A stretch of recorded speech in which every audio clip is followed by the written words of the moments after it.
Bending the Curve by Zvi Mowshowitz, October 7th, 2025. The odds are against you and the situation is grim. Your scrappy band are the only ones facing down a growing wave of powerful inhuman entities with alien minds and mysterious goals. The government is denying that anything could possibly be happening and actively working to shut down the few people trying things that might help. Your thoughts, no matter what you think could not harm you, inevitably choose the form of the destructor. You knew it was going to get bad, but this is so much worse, you have an idea you'll cross the streams, because there is a very small chance that you will survive. You're in love with this plan. You're excited to be a part of it. Welcome to the always excellent Lighthaven venue for The Curve Season 2, a conference I had the pleasure to attend this past weekend, where the accelerationists and the worried come together to mostly get along and coordinate on the same things, because the rest of the world has gone blind and mad. In some ways, technical solutions seem relatively promising, shifting us from might be actually impossible levels of impossible to shut up and do. The impossible levels of impossible, all you have to do is beat the game on impossible difficulty level. As a speed run, on your first try. Good luck. The action space has become severely constrained. Between the actual and perceived threats from China, the total political ascendance of NVIDIA in particular, and anti-regulatory big tech in general, and the setting in of more and more severe race conditions, and the increasing dependence of the entire economy on AI capex investments, it's all we can do to try to only shoot ourselves in the foot and not aim directly for the head. Last year we were debating trade-offs.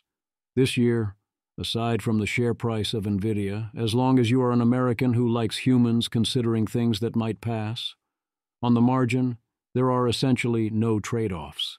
It's better versus worse. That doesn't invalidate the thesis of, if anyone builds it, everyone dies, or the implications down the line. At some point, we will probably either need to do impactful international coordination or other interventions that involved large trade-offs, or humanity loses control over the future, or worse. That implication exists in every reasonable sketch of the future I have seen, in which AI does not end up a normal technology. So one must look forward towards that as well. You can also look at it as year one of the curve was billed, although I don't use the D word, as doomers versus accelerationists, and now as Nathan Lambert says it was DC and SF types, like when the early season villains and heroes are now all working together as the stakes get raised and the new big bad shows up. Then you do it again until everything is canceled. Overall impressions. The Curve was a great experience. The average quality of attendees was outstanding. I would have been happy to talk to a large fraction of them one-on-one for a long time, and there were a number that I'm sad I missed. Lots of worthy sessions lost out to other plans. As Anton put it, every substantive conversation I had made me feel smarter. There was opportunity everywhere. Everyone was cooperative and seeking to figure things out, and everyone stayed on point. To the many people who came up to me to thank me for my work, you're very welcome. I appreciate it every time and find it motivating. The inside view. What did people at the conference think about some issues? We have charts. Where is AI on the technological Richter scale? Image. The photo shows a large poster titled, "The Technological Richter Scale and AI," a vertical scale labeled from 6 to 10, with 10 marked epical, where people place small colored dot stickers to rate impact. Most dots cluster in the 9 to 10 sections with few below, and handwritten notes and arrows in the margins comment on the scale. There are dozens of votes here. Only one person put this as low as a high 8, which is the range of automobiles, electricity, and the internet. A handful put it with fire, the wheel, agriculture, and the printing press. Then most said this is similar to the rise of the human species, a full transformation. A few said it is a bigger deal than that. If you were situationally aware enough to show up, you are aware of the situation.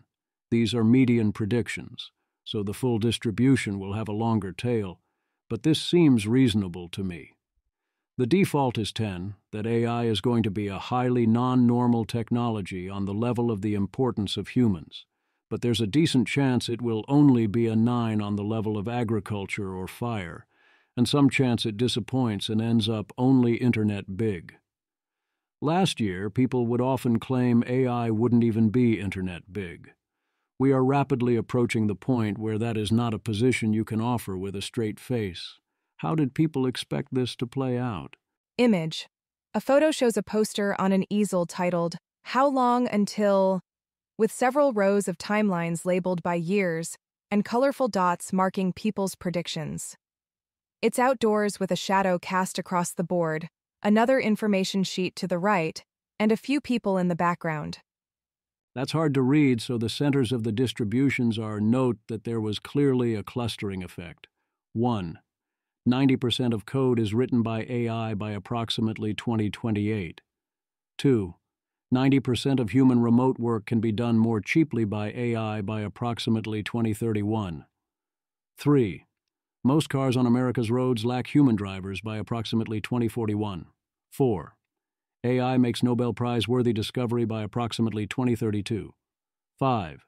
First one-person $1 billion company by 2026. 6.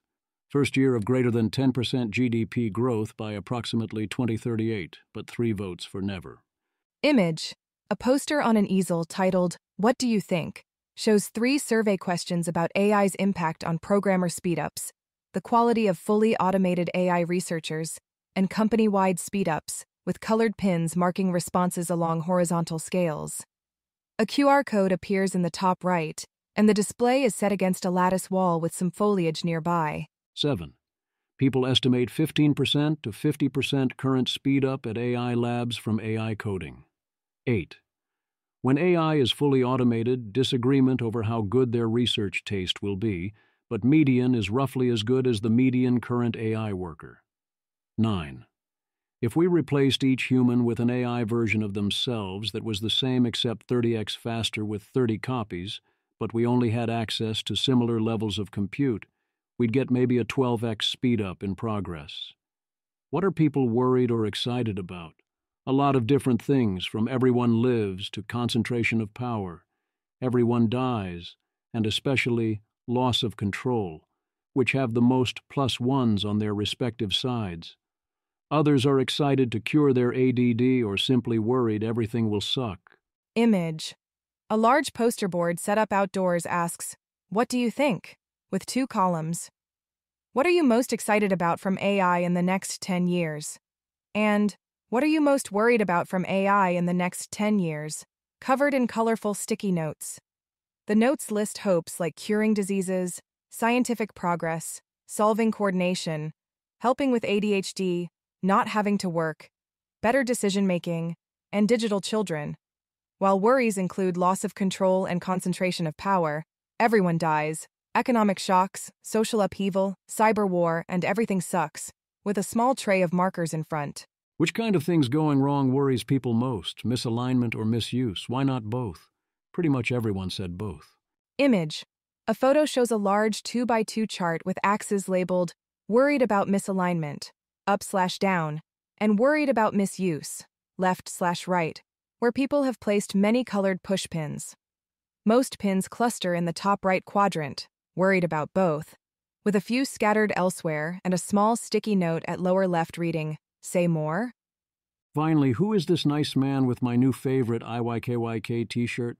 I mean, he has a name tag. It's OpenAI's Boaz Barak. Image. A smiling man with glasses and a beard wears a white graphic t-shirt, a backpack, and a conference lanyard while standing in a sunny backyard.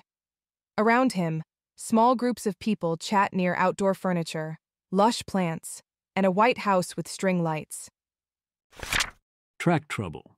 The central problem at every conference is fear of missing out, opportunity costs.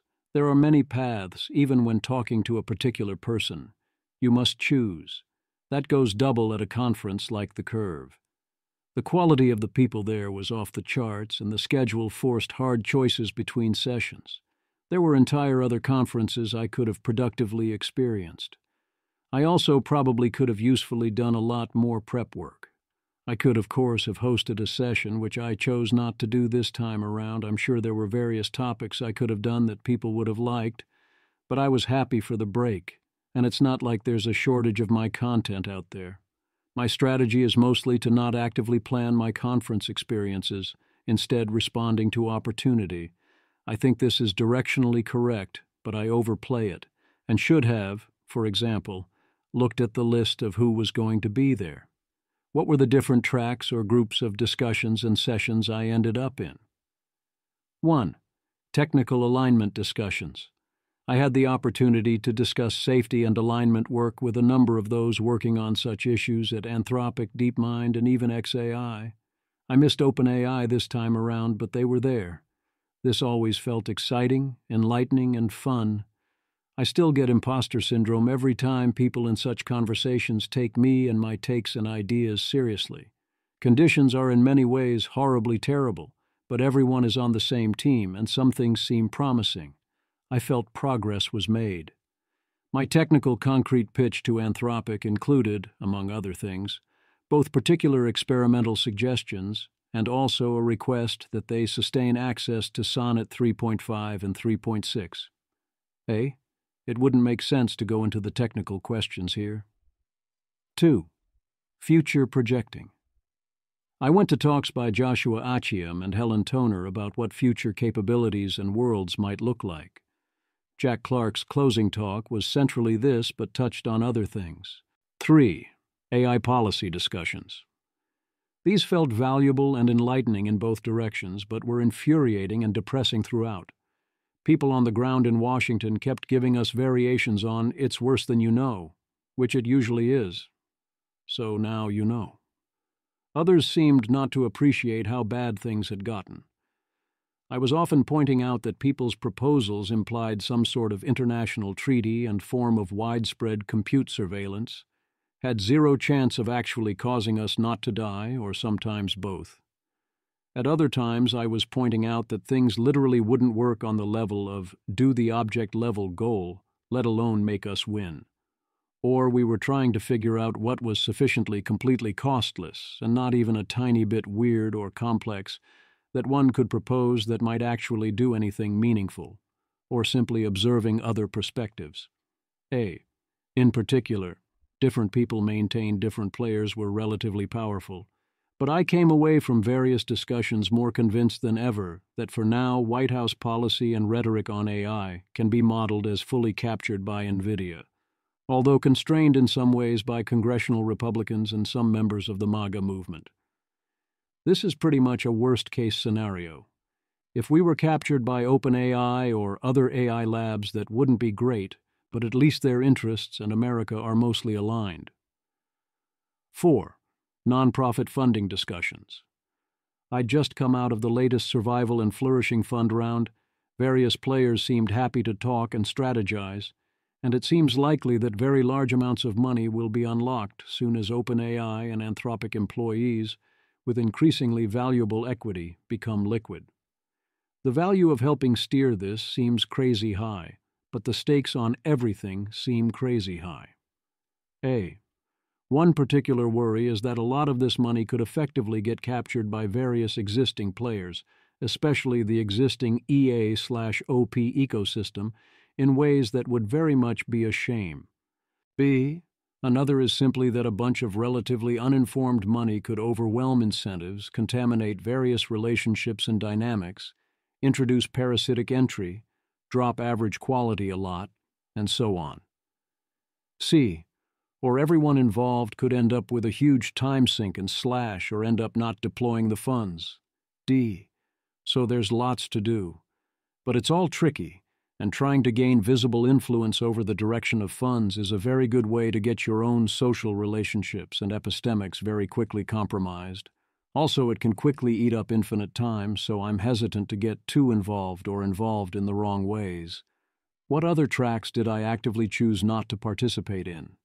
There were, of course, AI timelines discussions, but I did my best to avoid them except when they were directly relevant to a concrete strategic question. At one point, someone in a 4-person conversation I was mostly observing said, "Let's change the subject. Can we argue about AI timelines?" And I outright said no, but was overruled, and after a bit, I walked away. For those who don't follow these debates, many of the more aggressive timelines have gotten longer over the course of 2025, with people who expected crazy to happen in 2027 or 2028 now not expecting crazy for several more years, but there are those who still mostly hold firm to a faster schedule. There were a number of talks about AI that assumed it was mysteriously a normal technology. There were various sessions on economics projections or otherwise taking place with the assumption that AI would not cause things to change much, except for whatever particular effect people were discussing. How would we strengthen our democracy when people had these neat AI tools, or avoid concentration of power risks? What about the risk of they took our jobs? What about our privacy? How would we ensure everyone or every nation has fair access? These discussions almost always silently assume that AI capability hits a wall someplace not very far from where it is now, and then everything moves super slowly. Achiam's talk had elements of this, and I went because he's OpenAI's head of mission alignment, so knowing how he thinks about this seemed super valuable. To the extent I interacted with this, it felt like smart people thinking about a potential world almost certainly very different from our own. Fascinating, can create useful intuition pumps, but that's probably not what's going to happen. If nothing else was going on, sure, count me in. But also all the talk of bottlenecks, therefore, 0.5% or 1% GDP growth boost per year, TOPS has already been overtaken purely by CapEx spending, and I cannot remember a single economist or other GDP growth skeptic acknowledging that this already made their projections wrong and updating reasonably. There was an AI 2027-style tabletop exercise again this year, which I recommend doing if you haven't done it before, except this time I wasn't aware it was happening, and also by now I've done it a number of times. There were, of course, debates directly about doom, but remarkably little, and I had no interest. It felt like everyone was either acknowledging existential risk enough that there wasn't much value of information in going further, or sufficiently blind they were in normal technology mode. At some point, people get too high level to think building smarter than human minds is a safe proposition. Let's talk Jagged Alliance. Helen Toner gave a talk on taking AI jaggedness seriously. What would it mean if AIs kept getting increasingly better and superhuman at many tasks, while remaining terrible at other tasks, or at least relatively highly terrible compared to humans? How does the order of capabilities impact how things unfold? Even if we get superhuman coding and start to get big improvements in other areas as a result, that won't make their ability profile similar to humans. I agree with Helen that such jaggedness is mostly good news and potentially could buy us substantial time for various transitions. However, it's not clear to me that this jaggedness does that much for that long. AI is, I am projecting, not going to stall out in the lagging areas or stay subhuman in key areas for as much calendar time as one might hope.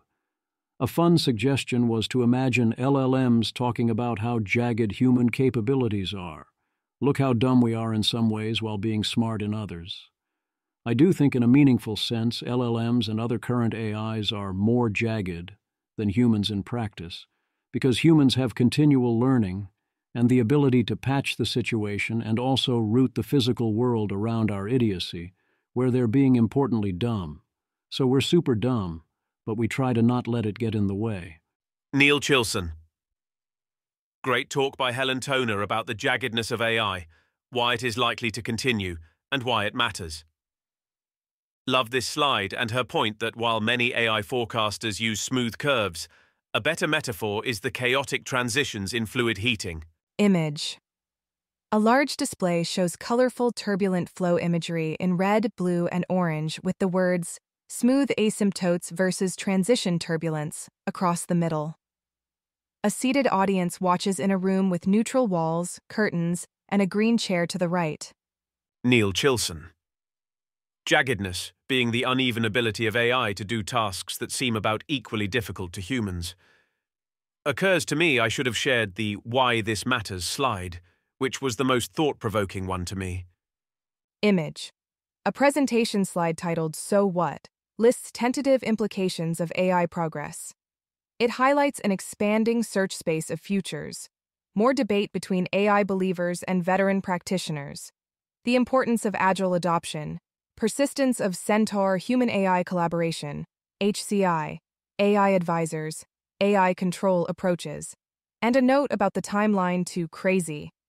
I am seriously considering talking about time to crazy going forward, and whether that is a net helpful thing to say.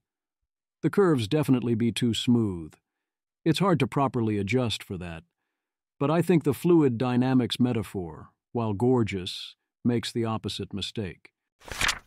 More teachers' dirty looks.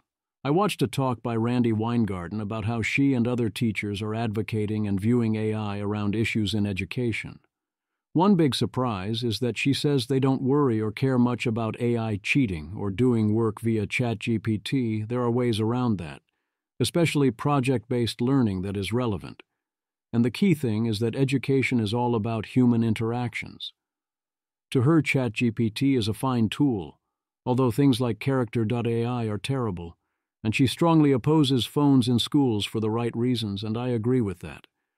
She said teachers need latitude to change with the times, but usually aren't given it. They need permission to change anything, and if anything goes wrong, they're fired. Although there are the other stories we hear that teachers often can't be fired almost no matter what, in many cases.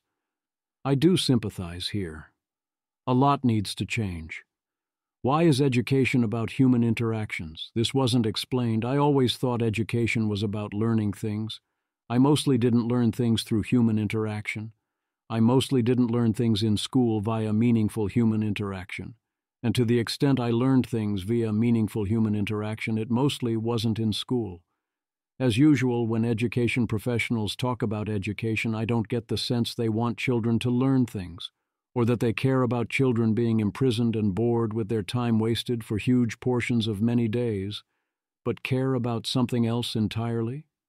It's not clear what her actual objection to Alpha School, which she of course confirmed she hates, was other than decentering teachers or what concretely was supposedly going wrong there.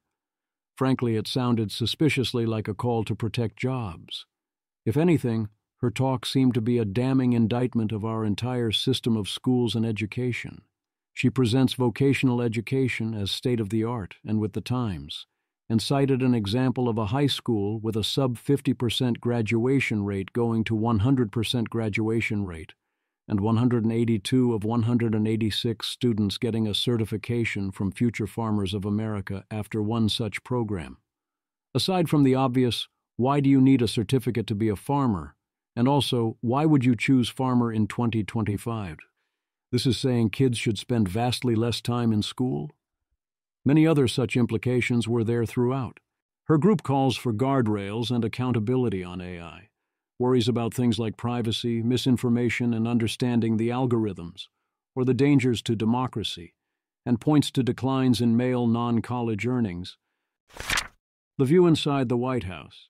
There was a Chatham House discussion of executive branch AI policy in America, where all involved were being diplomatic and careful.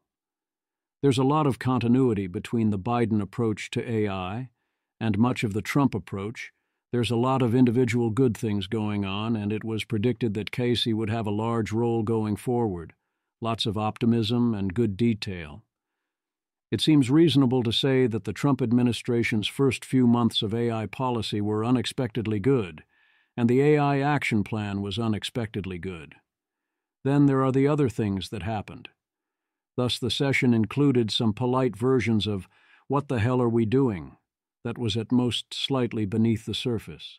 As a central example, one person observed that if America loses on AI, it would likely be because we did one or more of failing to 1. Provide the necessary electrical power, 2. Failed to bring in the top AI talent, or 3. Sold away our chip advantage. They didn't say, but I will note here, that current American policy seems determined to screw up all three of these. We are canceling solar, wind, and battery projects all over. We are restricting our ability to acquire talent, and we are seriously debating selling Blackwell chips directly to China. Assume the future AIs be scheming. I was sad that going to that talk ruled out watching Buck Schlegeris debate Timothy Lee about whether keeping AI agents under control will be hard, as I expected that session to both be extremely funny and one-sided, and also plausibly enlightening in navigating such arguments, but that's how conferences go. I did then get to see Buck discuss mitigating insider threats from scheming AIs, in which he explained some of the ways in which dealing with scheming AIs that are smarter than you is very hard. I'd go farther and say that, in the types of scenarios Buck is discussing there, it's not going to work out for you. If the AIs be smarter than you, and also scheming against you, and you try to use them for important stuff anyway, you lose. That doesn't mean do zero attempts to mitigate this, but at some point the whole effort is counterproductive as it creates context that creates what it is worried about, without giving you much chance of winning. Interlude. At one point I took a break to get dinner at a nearby restaurant. The only other people there were two women. The discussion included mention of AI 2027, and also that one of them is reading, "If anyone builds it, everyone dies." Also, at one point, I saw a movie star I'm a fan of hanging out and chatting. Cool. Eyes on the mission. Sunday started out with Josh Akium's talk. Again, he's head of mission alignment at OpenAI, but his views here were his own, about the challenge of the intelligence age. If it comes out, it's worth a watch. There were a lot of very good thoughts and considerations here. I later got to have some good talk with him during the after-party. Like much talk at OpenAI, it also silently ignored various implications of what was being built and implicitly assumed the relevant capabilities just stopped in any place they would cause bigger issues. The talk acknowledged that it was mostly assuming alignment is solved, which is fine as long as you say that explicitly. We have many different problems to deal with, but other questions also felt assumed away more silently. Josh promises his full essay version will deal with that. Putting the code into practice. I got to go to a Chatham House Q&A about the EU Frontier AI Code of Practice, which various people keep reminding me I should write about, and I swear I want to do that as soon as I have some spare time. There was a bunch of info, some of it new to me, and also insight into how those involved think all of this is going to work. I later shared with them my model of how I think the AI companies will respond, in particular the chance they will essentially ignore the law when inconvenient, because of lack of sufficient consequences. And I offered suggestions on how to improve impact here. But on the margin, yeah, the law does some good things. Missing it. I got into other talks and missed out on one I wanted to see by Joe Allen about how the MAGA movement sees AI. This is a potentially important part of the landscape on AI going forward, as a bunch of MAGA types really dislike AI and are in position to influence the White House. As I look over the schedule in hindsight, I see a bunch of other stuff I'm sad I missed, but the alternative would have been missing valuable one-on-ones or other talks. Clark talks about the frontier. The final talk was Jack Clark giving his perspective on events. This was a great talk. If it does online, you should watch it. It gave me a very concrete sense of where he is coming from. Jack Clark has high variance. When he's good, he's excellent, such as in this talk, including the Q&A. And when he asked Akium an armor-piercing question, or when he's sticking to his guns on timelines that I think are too short, even though it doesn't seem strategic to do that. At other times, him and the policy team at Anthropic are in some sort of official mode where they're doing a bunch of hedging and making things harder.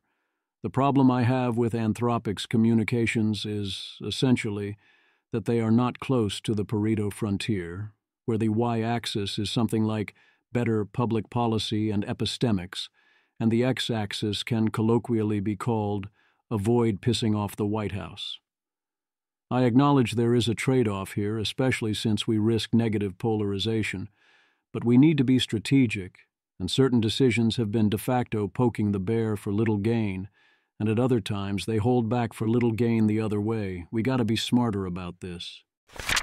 Other perspectives, deep fates.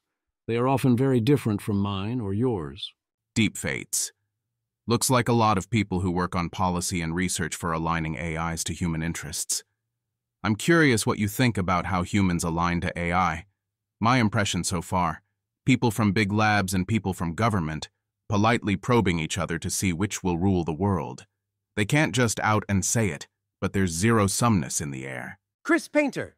That isn't my impression of the vibe at the event. Happy to chat. I was with Chris on this. It very much did not feel zero-sum. There did seem to be a lack of appreciation of the by default the AIs rule the world problem, even in a place dedicated largely to this particular problem.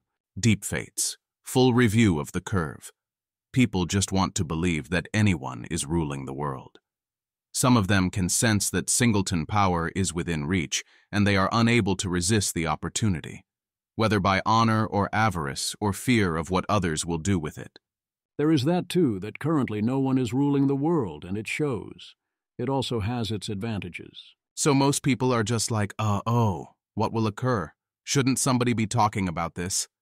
Which is fine, honestly, and a lot of them are doing good research, and I enjoy learning about it. The policy stuff is more confusing. Diverse crowd, but multiple clusters talking past each other as if the other guys are ontologically evil, and no one within earshot could possibly object. And for the most part, they don't actually. People just self-sort by sessions, or at most ask pointed questions. Parallel worlds. Yep, parallel worlds, but I never saw anyone say someone else was evil. What, never? Well, hardly ever. And not anyone who actually showed up. Deeply confused and likely to get us all killed? Well, sure, there was more of that, but obviously true. And again, not the people present. Things people are concerned about in no order. China. Recursive self-improvement. Internal takeover of AI labs by their models. Fascism. Copyright law. The super PACs. Sycophancy. Privacy violations. Rapid unemployment of whole sectors of society. Religious and political backlash. Autonomous agents. Capabilities. Autonomous agents. Legal liability. Autonomous agents. Nightmare, nightmare, nightmare. The fear of the other party, the other company, the other country, the unknown. Most of all, the alien thing that threatens what it means to be human. Fascinating to see threatens what it means to be human on that list, but not the ability to keep being human or alive, which I assure Deepfates a bunch of us were indeed very concerned about. So they want to believe that the world is rulable, that somebody, anybody, is at the wheel, as we careen into the strangest time in human history. And they do not want it to be the AIs, even as they keep putting decision-making power and communication surface on the AIs LOL. You can kind of tell here that Deepfates is fine with it being the AIs, and indeed is kind of disdainful of anyone who would object to this, as in they understand what is about to happen, but think this is good, actually, and are indeed working to bring it about. So yeah, some actual strong disagreements were present but didn't get discussed. I may or may not have seen Deepfates, since I don't know their actual name, but we presumably didn't talk, given. I tried telling people that I work for a rogue AI building technologies to proliferate autonomous agents, among other things. The reaction was polite confusion. It seemed a bit unreal for everyone to be talking about the world ending and doing normal conference behaviors anyway. Polite confusion is kind of the best you can hope for when someone says that. Regardless, very interesting event. Good crowd, good talks, plenty of food and caffeinated beverages. Not VC/pitch heavy like a lot of SF things. Thanks to Lighthaven for hosting and Golden Gate Institute/Mana Fund for organizing. We'll be curious to see what comes of this. I definitely appreciated the lack of VC and pitching. I did get pitched once on a non-profit thing, but I was happy to take it. Focus was tight throughout. Anton? Anton, are you with the accelerationist faction? Image. A white Ducati motorcycle with a black saddlebag and a red helmet is parked on a sunny sidewalk outside an ivy-covered entrance marked 2740. In the background, a blue banner reading The Curve stands near the doorway beside an A-frame sign. Anton, most people here have thought long and hard about AI. Every conversation I have, even with those I vehemently disagree, feels like it makes me smarter. I can't overemphasize how good the vibes are at this event. Rob S., another Lighthaven banger. Anton, Anotha 1. Jack Clark. As I note above, his closing talk was excellent. Otherwise, he seemed to be in the back of many of the same talks I was at, listening, gathering intel. Jack Clark, Policy Head, Anthropic. I spent a few days at the Curve, and I am humbled and overjoyed by the experience. It is a special event now in its second year, and I hope they preserve whatever lightning they have managed to capture in this particular bottle. It was a privilege to give the closing talk. During the Q&A, I referenced the new book, and likely due to the exhilaration of giving the earlier speech, I fumbled a word and titled it, "If anyone reads it, everyone dies." James Cham, it was such an inspiring and terrifying talk. Rune. I did see Rune at one point, but it was late in the day, and neither of us had an obvious conversation we wanted to have, and he wandered off. He's low-key in person. I was very disappointed to realize he did not say Den of Inquiry here. Rune. The Curve is insane because a bunch of DC staffers in suits have shown up to Lighthaven, a rationalist den of iniquity that looks like a Kincaid painting. Hi, Miss Avia. Joke's on you. I am not a DC staffer. I just happen to like wearing my suit. Neil Chilson. Hey, I ditched the jacket after last night. Being Siedo. I was impressed that your badge just says Rune Lol. To be fair, you absolutely wanted a jacket of some kind for the evening portion. That's why they were giving away sweatshirts. It was still quite weird to see the few people who did wear suits. Nathan Lambert. Nathan made the opposite of my choice and spent the weekend centered on timeline debates. Nathan Lambert. My most striking takeaway is that the AI 2027 sequence of events from AI models automating research engineers to later automating AI research, and potentially a singularity if your reasoning is so inclined, is becoming a standard by which many debates on AI progress, operate under and tinker with. It's good that many people are taking the long term seriously, but there's a risk in so many people assuming a certain sequence of events is a sure thing and only debating the time frame by which they arrive. This feels like the deep fates theory of self-selection within the conference. I observed the opposite, that so many people were denying that any kind of research automation or singularity was going to happen. Usually they didn't even assert it wasn't happening. They simply went about discussing futures where it mysteriously didn't happen, presumably because of reasons, maybe bottlenecks or muttering normal technology or something. Within the short timelines and taking AGI, at least somewhat, seriously debate sub-conference, to the extent I saw it, yes, I do think there's widespread convergence on the automating AI research analysis, whereas Nathan is in the nope, definitely not happening camp, it seems, but is helpfully explaining that it is because of bottlenecks in the automation loop. These long timelines are strongly based on the fact that the category of research engineering is too broad. Some parts of the RE job will be fully automated next year, and more the next. To check the box of automation, the entire role needs to be replaced. What is more likely over the next few years, each engineer is doing way more work and the job description evolves substantially. I make this call out on full automation because it is required for the distribution of outcomes that look like a singularity due to the need to remove the human bottleneck for an ever-accelerating pace of progress. This is a point to reinforce that I am currently confident in a singularity not happening. The automation theory is that, as Nathan documents in his write-up, within a few years the existing research engineers, REs, will be unbelievably productive, 80% to 90% automated. And in some ways RE is already automated, yet that doesn't allow us to finish the job, and humans continue importantly slowing down the loop because real science is messy and involves a social marketplace of ideas. Apologies for my glib paraphrasing. It's possible in theory that these accelerations of progress and partial automations, plus our increased scaling, are no match for increasing problem difficulty. But it seems unlikely to me. It seems far more likely that this kind of projection forgets how much things accelerate in such scenarios. Sure, it will probably be a lot messier than the toy models and straight lines on graphs, it always is, but you'd best start believing in singularities, because you're in one if you look at the arc of history. The food. The following is a very minor thing, but I enjoy it, so here you go. All 3 meals were offered each day, buffet style. Quality at these events is generally about as good as buffets get. They know who the good offerings are at this point. I ask for menus in advance so I can choose when to opt out and when to go hard. and which day to do my traditional one trip to a restaurant. Also, there was some of this. Tyler John. It's riddled with contradictions. The neoliberal rationalists allocate vegan and vegetarian food with a central planner rather than allowing demand to determine the supply. Rachel. Yeah, Fui, this was not a design choice. I hate this. I unfortunately didn't notice that it was still happening yesterday. Tyler John. Oh, on my end it's only a very minor complaint, but I did enjoy the irony. Robert Winslow. I had a bad experience with this kind of thing at a conference. They said to save the veggies for the vegetarians. So, instead of everyone taking a bit of meat and a bit of veg, everyone at the front of the line took more meat than they wanted, and everyone at the back got none.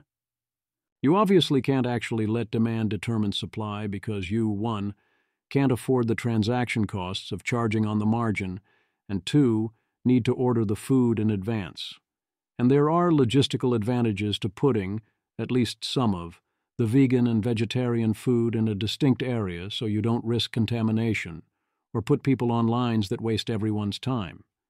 If you're worried about a mistake, you'd rather run out of meat a little early. You'd totally take down the sign, or ignore it, if it was clear the other mistake was happening and there were still veg options for everyone else.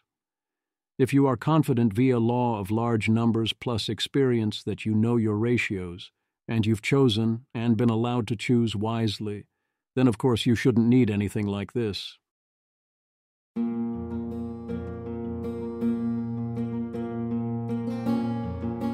This has been an episode of the Don't Worry About the Vase podcast. If you enjoyed this podcast, please visit thezv.substack.com to support the author. If you enjoy having AI-narrated episodes, please note this is a listener-supported podcast. To receive new posts and support the cost of creation, consider becoming a subscriber at dwatvpodcast.substack.com. Thanks for listening.